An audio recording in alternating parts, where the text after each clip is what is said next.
Hey YouTube, Do-It-Yourself Junkie 369, and today I'm continuing work on the elevators.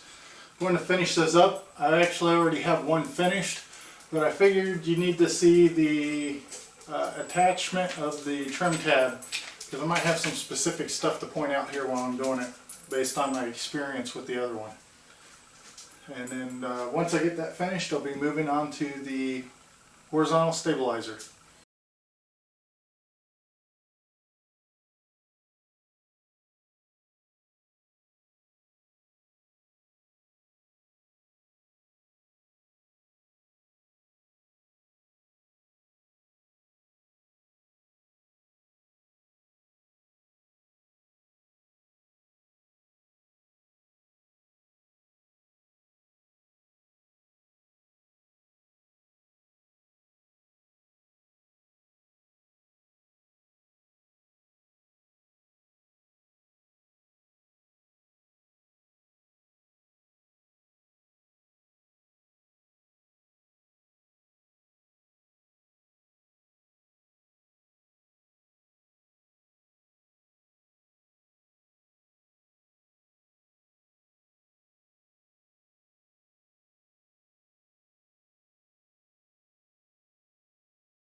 So when we did the first elevator, a bunch of this hinge was getting bent out of alignment.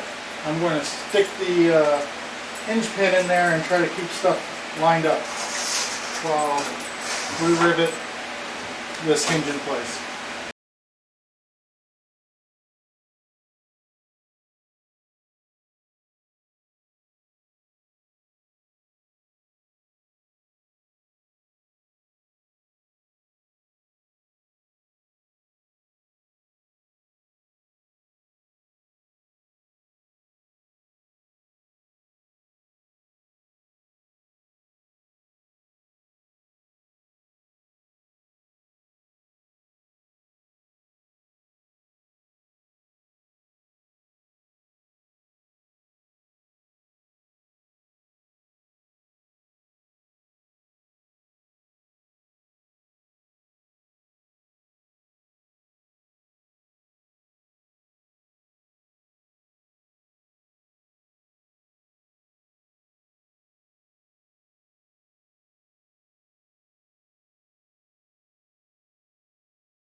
Okay, so the elevators are all done and put aside. Now I'm going back to section 8 to work on the horizontal stabilizer. And of course, the beginning is going to be fairly boring because we take parts and we deburr them.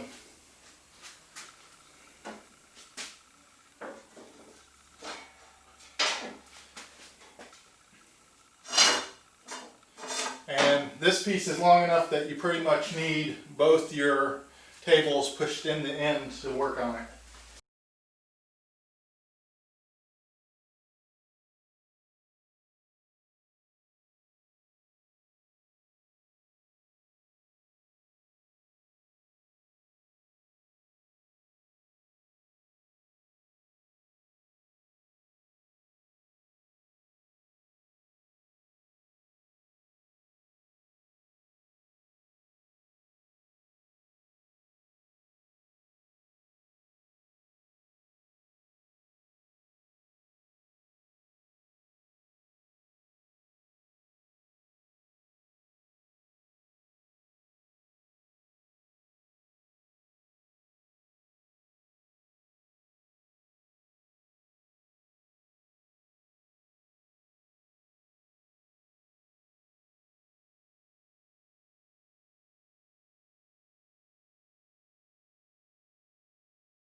Okay, so I don't know if you can see that, but it's got a pretty good bend in it from the punch and probably shear operations.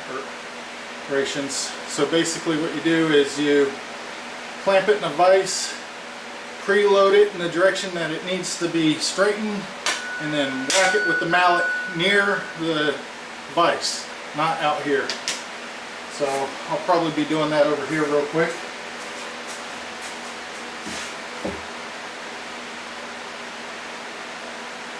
And you got to get it straight within a 1/16 of an inch along its whole length.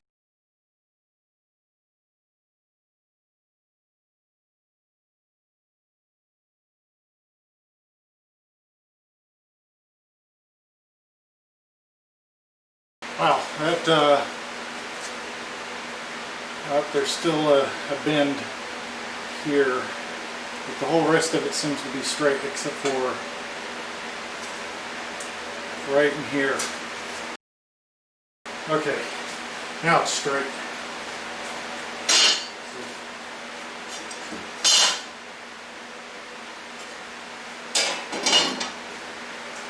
And that's in section 5 in case you're wondering.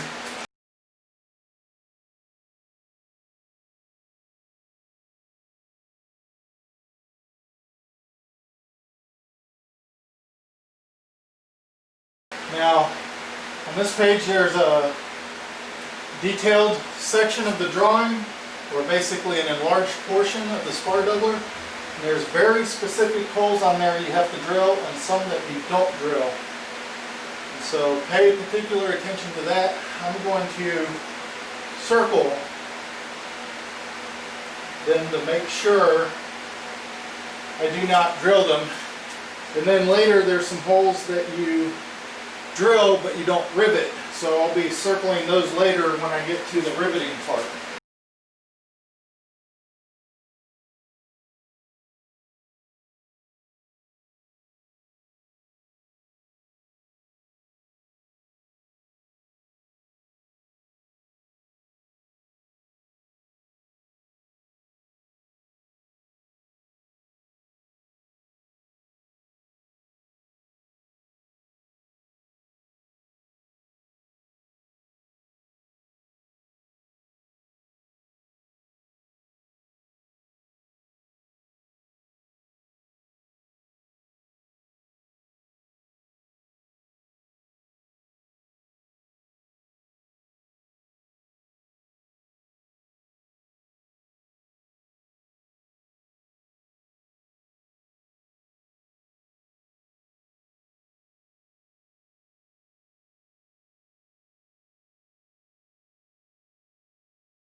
Okay, so we're ready to pull these off and deburr them, basically to keep them in the right order.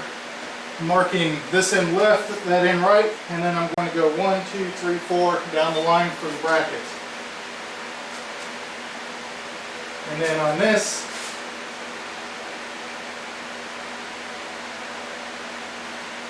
you want to mark an upside, a left,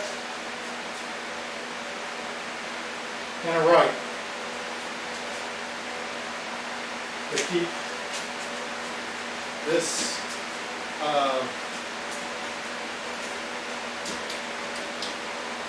spar doubler in the right place.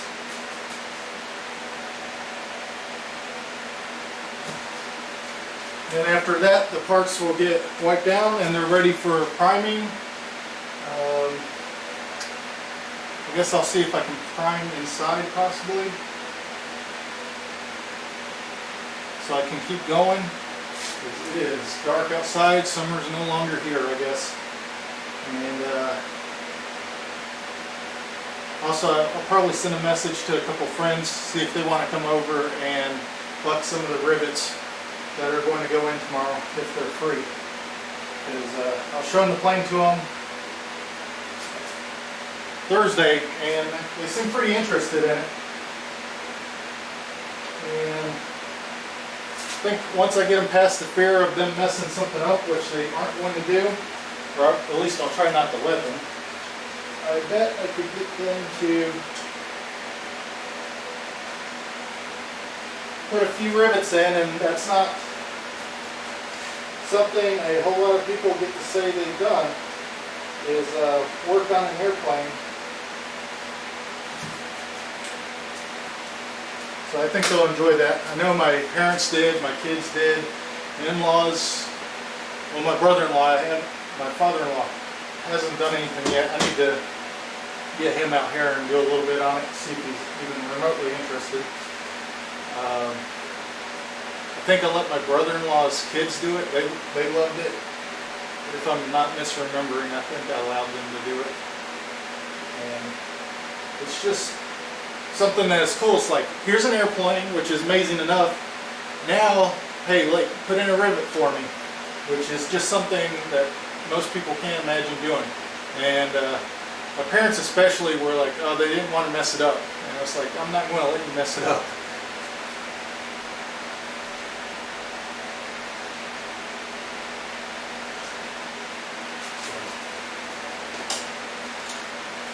Back to work. I can spend a little bit more time out here at least today and get all the parts deburred and ready to prime if I can't prime them in here. I think I have the floor space now. This piece though kind of worries me with how long it is.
Okay, so right now I'm waiting for the paint to dry on the two parts before I start riveting stuff together here on page 2.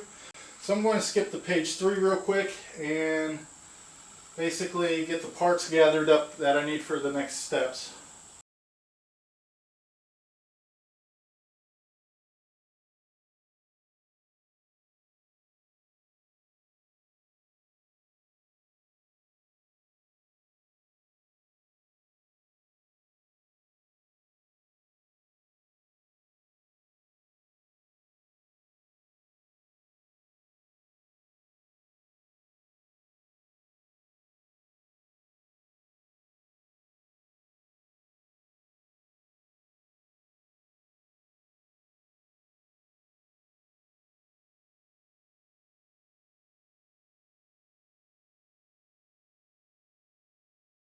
Now to disassemble and deburr this, I'm going to put a line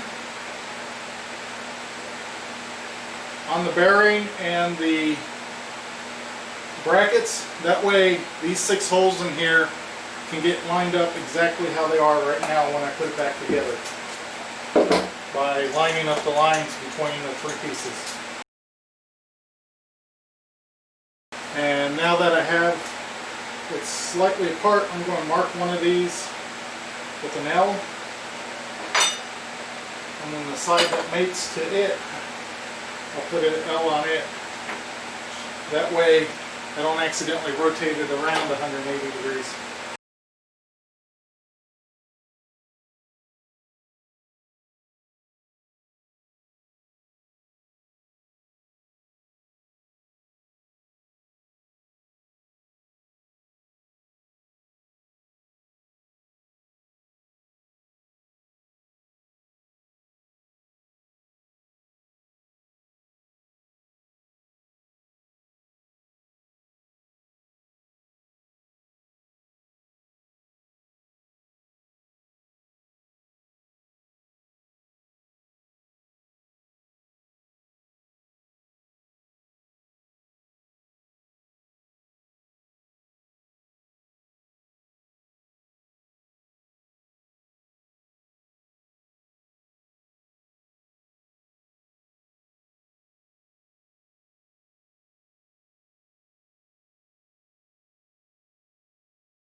Might have noticed I switched directions that I'm putting rivets in about halfway through there. I kind of forgot the rule of putting a shop head on the thicker piece of material. Now the question will be, should I drill out all the rivets that I put in going from the doubler to the spar, instead of from the spar to the doubler? I guess by the time I make that decision, it'll be quite a while after this part has been completed before you guys can even see the video. I don't think it'll matter too much, but I'm leaning towards taking those rivets out and replacing them, just for my own peace of mind / what I prefer to have.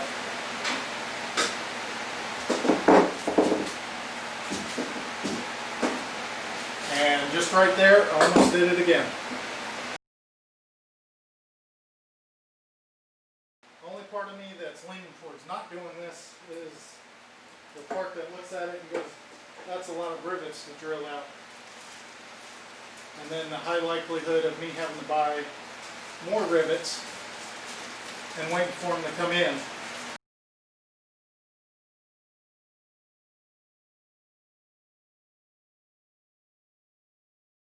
And another clue on that, on which side to rip it from, is you've got some flush mounted rivets going that direction, you might as well make them all that direction.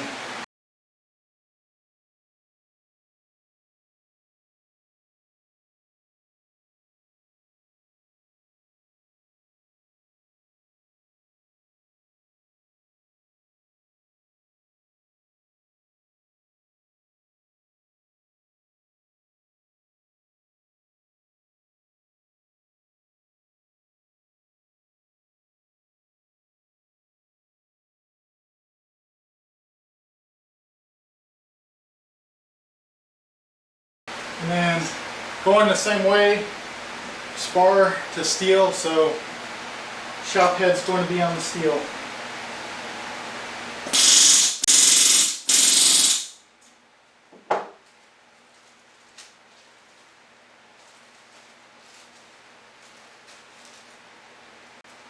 But as far as, oh no, these are the wrong way, there's a clearance issue, I don't think that's going to be a problem, because this piece gets bolted down and you got to figure your bolt head is going to be a certain thickness.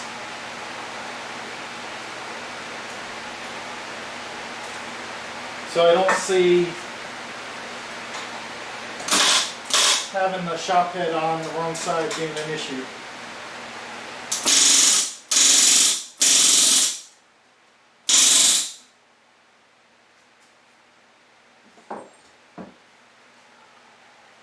There's just a question of, is it strong enough? And I don't know. Hopefully having that a particular direction would not make the difference in how strong your airplane is. And really, I think if it was an issue, you'd have an issue no matter which direction you put that thing.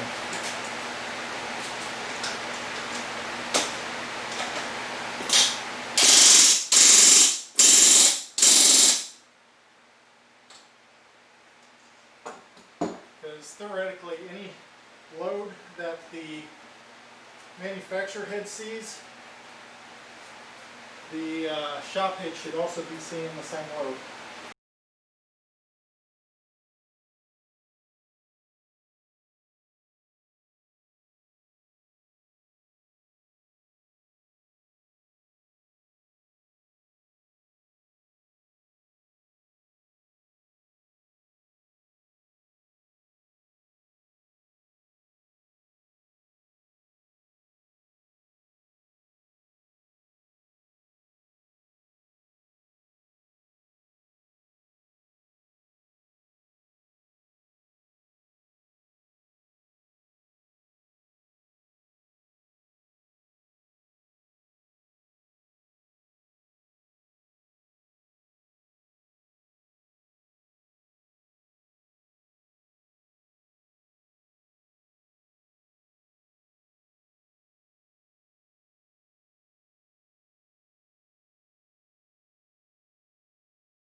Just in case you're wondering, all the torques you need are listed in 5.20 nut and bolt torques. And it'll go by bolt size, and then it'll say standard or self-locking nut. You want to make sure to use the right torque. They give you a range usually, 25 or 20 to 25. Usually if it's a castellated nut, I go for the lower setting and then try to line up the castellations with a hole.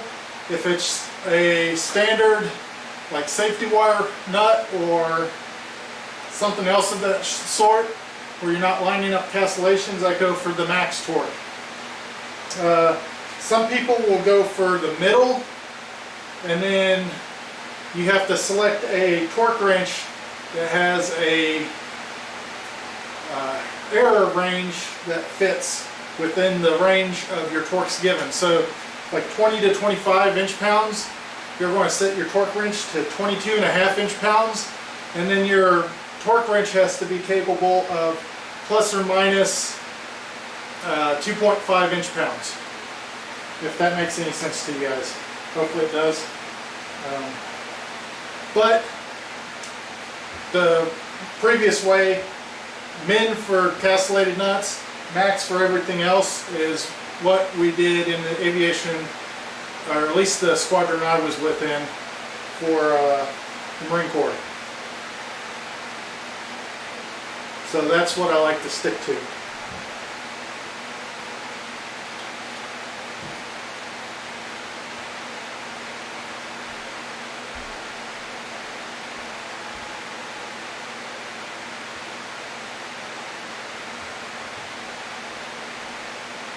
And I like these click type micrometer torque wrenches.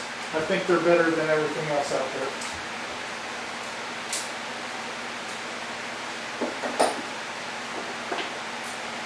And if you didn't know, you apply the torque to the nut side, not the bolt side.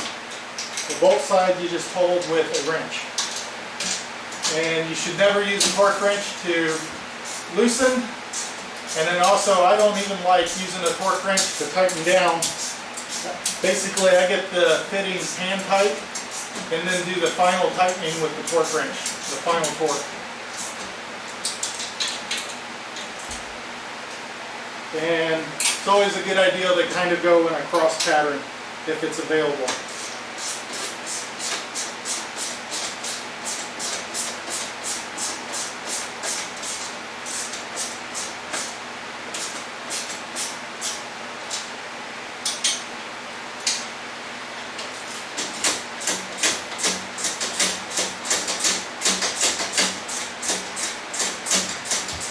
And right here I'm gripping the ratchet all the way up by the head to do this. That way there's not a chance in the world I'm going to hit the 28 inch-pounds that I'm looking for on this fastener while I'm just tightening it down, getting all the slack taken out of it.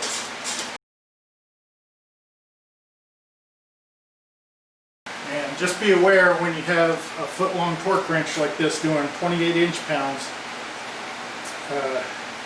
it is a very soft, very subtle click. And you don't want to miss that and keep torquing past that. You're looking for just where, let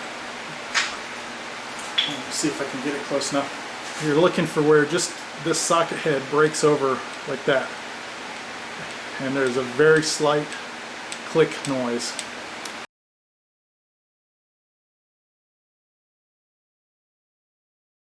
And then some people out there, especially guys inspecting your plane, might not like these nyla locks.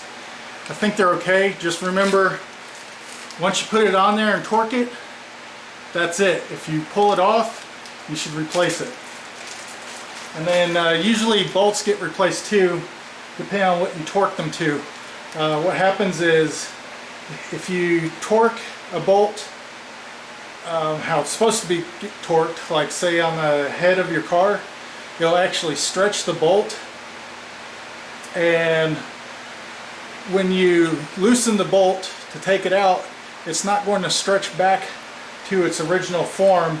The next time you torque it, it'll stretch a little bit more, and then eventually what you're doing by repeated use of it is you're breaking it. At 28 inch-pounds, I'm pretty sure these aren't quite near their torque that they yield like that at. If I had to guess, it'd be up around 60 inch-pounds for you not to be able to reuse this fastener. That's just guessing. I'd actually have to look it up to know for sure. So don't hold me to that. But I know I've torqued a lot smaller stuff to 40 inch-pounds, and that's where it was in that range where it started to stretch.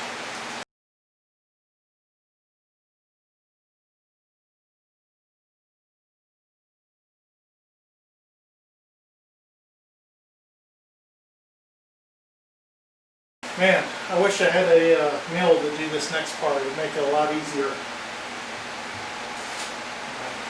Heck, even a bandsaw will make this next part easier. You got to build 2 front spar attachment brackets using this piece that is found in subkit 9.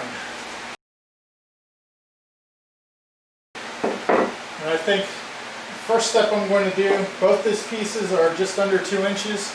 This is a 5-inch long piece. So first thing I'm going to do, doesn't look like there'd be enough left over to use it anywhere else. So I'm going to cut this thing exactly in half to give me a little bit smaller piece to work with.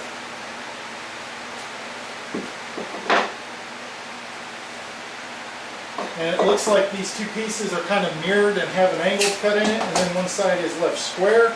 So when I chop it in half, this one's going to become the left and this one's going to become the right. That way the edge that I cut on later gets cut to my angle. That way I'm leaving this nice 90-degree cut here alone.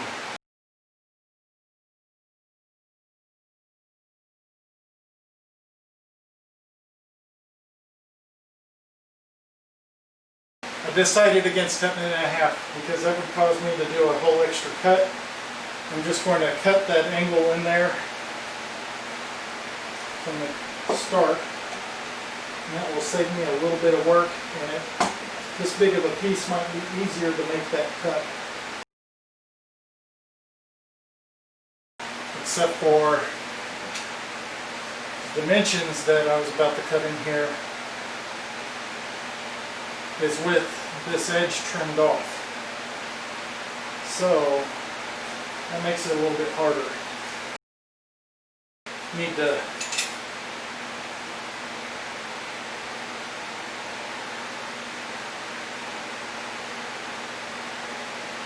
put that line in there for this edge to get trimmed down to 1 inch.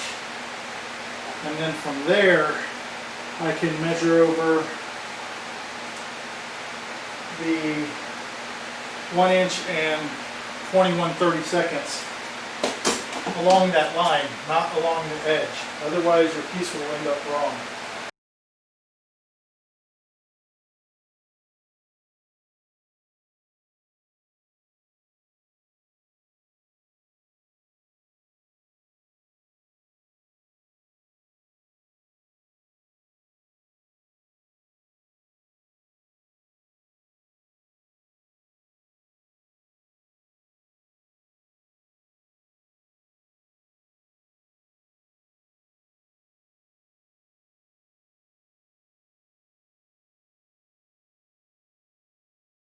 And this is why I didn't want to cut it in half at first, because it'd be less material to try to clamp down and work on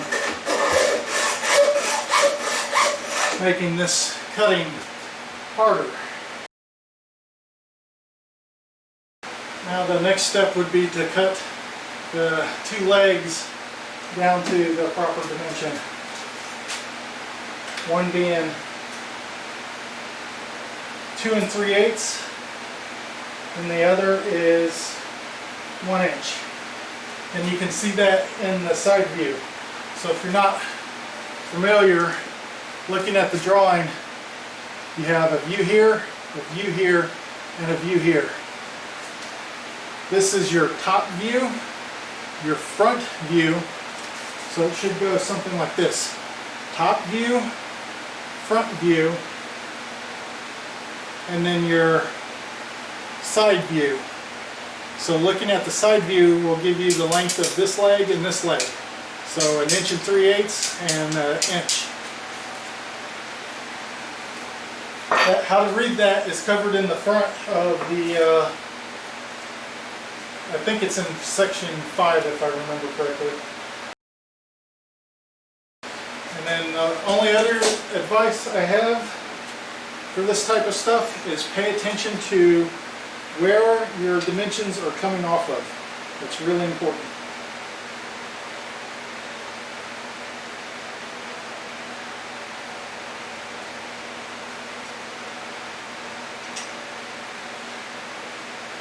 And that's part of the reason I stepped back and said the first step is to draw that 1-inch line, because your width is here, not out here. So if you go out here and make that measurement, once you cut this piece off, now it's too narrow. And that's a pretty huge gotcha. Although I suspect that you'll be able to source this material somewhere locally.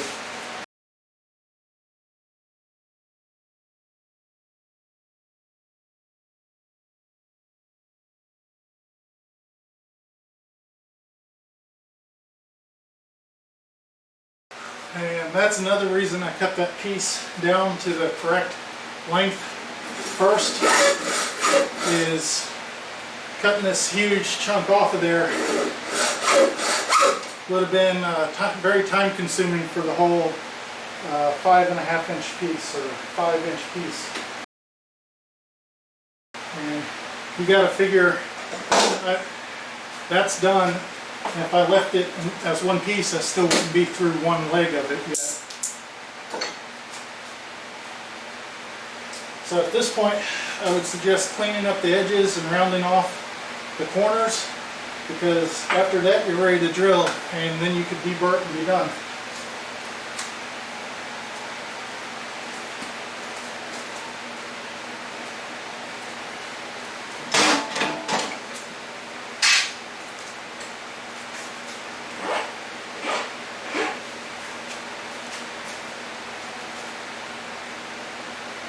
And it says, if you look at the top view, it says all corners 1/8-inch radius. That means this corner, this corner, this corner, this corner, an 1/8-inch radius. I would leave these corners back here at the 90 as they are. But I'm doing that next to make this not quite so sharp, so I don't accidentally cut myself while drilling it.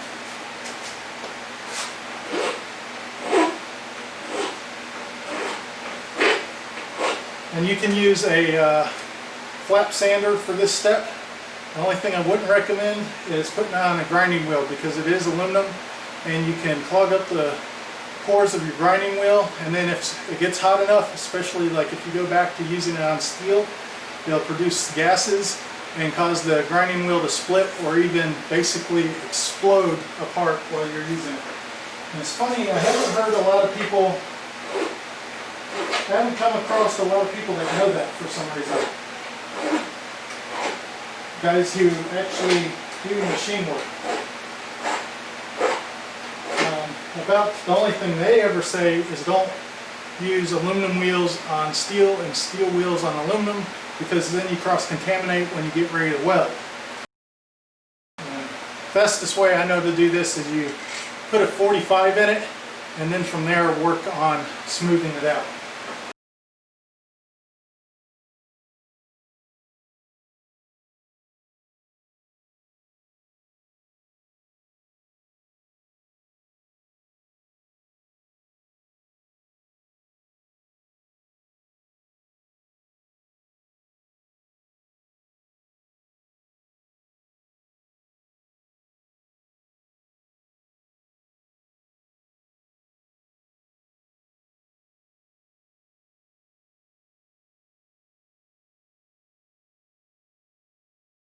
Well, looks like I might have to get a new piece, because instead of 2 3/8, I accidentally cut this down to 1 3/8.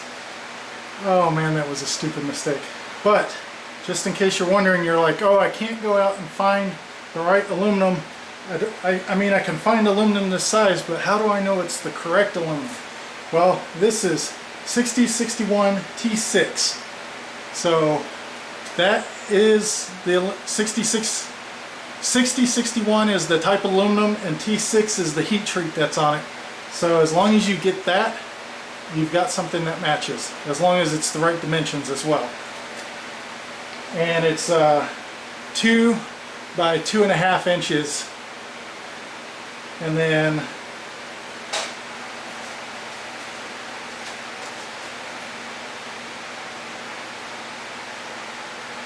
I want to say it's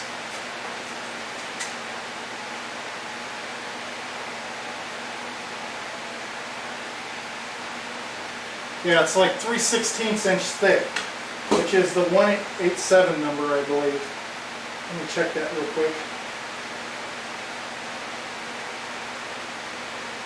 Yep, so 0.187 for the thickness. So again, that's 6061 T6, 2.5 by 2, 0.187.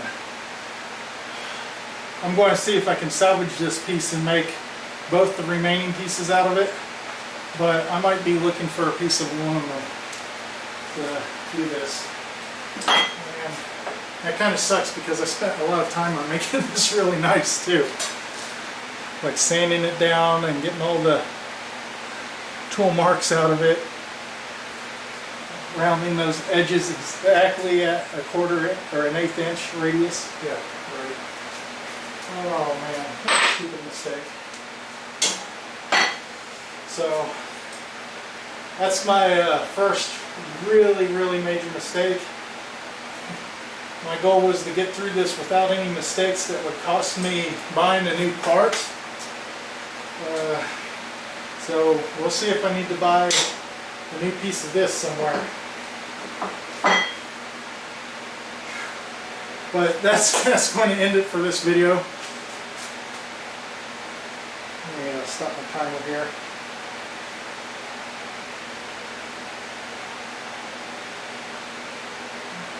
Basically, a mistake like that, it's time to call it quits for the day. Go, or at least for a little while, go take a break. But for me, I've got homework I need to be doing. So, hope you enjoyed the video. I hope you can laugh at that mistake like I can. Don't make the same mistake, and if you do, before you chop up your aluminum like this, take a look at it, see what it says, because usually stuff is stamped to tell you what it's made out of.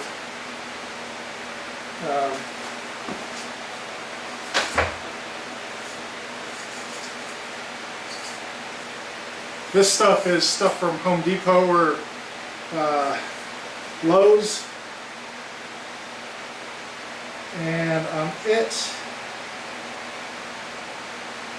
on the tag I don't see anything that says what this is made out of. My guess is it's not going to be 6061. That's a fairly high-end aluminum, and they probably went with that because it's a little bit cheaper than 7075. Although there's different material characteristics between those two, and they might not be interchangeable depending on what you're trying to design it to do. But like I said, I'm going to try to see if I can't salvage this piece I have left and make the two pieces I need to out of it.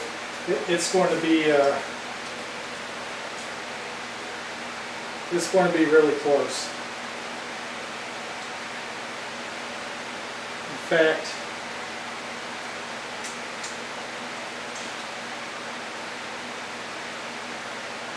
because it flares out on the end to almost 1 3/4, I'll have just enough. So they'll be cutting it really close, but come in 1 inch here, measure across there. Oh man, it'll be really close, cutting it really close, because each of those is roughly 21/32 is just shy of this mark right here, so it's 3/32 short of 3/4, and at 3/4 that would be 3.5 inches. And I mean, I'm right in there. I'll have to draw it out and see if it's possible, but I might be able to get away with not buying a new piece. Next time I'll make sure if I mess up again, I'm definitely having to buy a new piece of aluminum. And a piece this big, I'm guessing it'll barely set you back $1 if you can find it somewhere where you don't have to have it shipped. It's small enough that you shouldn't have to pay more than $5 shipping. So if there was something to screw up, I guess this was the thing to mess up. Hope you liked the video. If you did, please thumbs up. If you got any questions or comments, please feel free to leave them below. I always try to answer them. Most of the stuff has been just good job, good luck, have fun, and those. Thanks for making comments like that. I love it. A lot of it's been, man, you've got a full plate. Yes, I do. I've got 2 kids in school. I'm in school, sort of. At least I'm only doing part-time, but then my job is like full-time plus some overtime sometimes, and quite a bit of having to go places, so I might not always be willing to come home and work on this thing, is what I'm finding out, even though it is sitting in my garage. I can't imagine if it was at the airport, but throw in like 2 months of homework for each class that I take. The classes are condensed down to 1 week long, but then the homework they give is like 2 months worth. And like even now, I've been working non-stop on homework. I almost didn't come out here today, and I feel like I'm already behind where I should be to get it done in the allotted time. So I'm quitting a little bit earlier than I want to and going inside and working on it. So yeah, I know I have a full plate. On the plus side, if I can manage to do this and find time to do it, right now I'm looking at a 6-year build. I'm trying to get that down to under 4, but we're still early in, and we've hit a couple time periods there where I haven't been able to work on it for a month and a half because of those classes.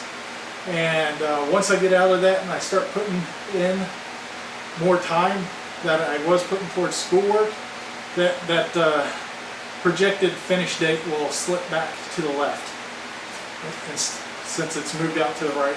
And part of it's because I'm so early in on the build. Any little change in how often I work on this greatly impacts that guesstimation that I have on my Excel spreadsheet. But it is kind of disheartening to see a 6-year date on there. But at the same time, it's motivating me to, like, oh, I've got a spare minute, go out and do something, get it done. Try to move it back closer to, I would settle for 3 years, but I really want to get it done in that 2-year time period, because it should be possible.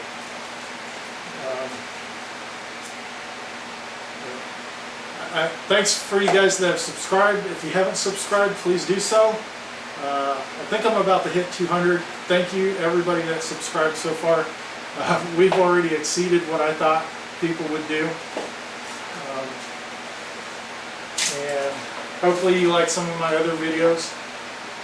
I'm looking at doing a couple different series. I'm trying to figure out the logistics of fitting that into my schedule somehow.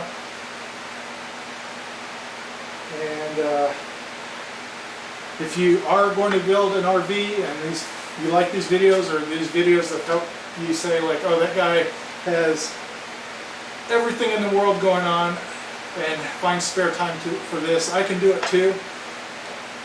Please, when you purchase your first kit, use my builder's information below.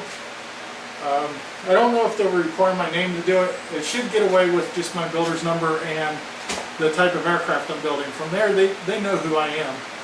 And I really don't want to put my name out there just to everybody. That way I at least still have some sort of anonymity. What little I can afford this day and age. I guess if you put do-it-yourself junkie 369 in there, they should be able to figure it out, because that's the email address that I use when I purchased my kit. Hopefully, I mean, the guys designed an aircraft. They should be able to figure stuff out like that. I don't know if they notify me or how that works. I'm guessing, since I haven't seen anything, that so far no one's used my builder's number, and that's okay. Like I'm not doing that. I'd like to get that $100 that Vans gives out for basically a referral, but if I don't get it, it's not the end of the world. So, I mean, it's no cost to you, and with how many people out there could put influence towards you buying a kit, I totally get that if you were going to put somebody else's name on there. I think the couple people I've talked to so far have said that they've like flown with other people, and if somebody took me to fly in an RV, I would jump at giving them the $100 versus some guy just making videos, because they actually took you out in an aircraft and showed it to you. Like that makes a world of difference, just versus, hey, this is how you build it. But if you do choose to, my builder's information is in the description. And as always, thanks for watching. Hopefully I see you tomorrow.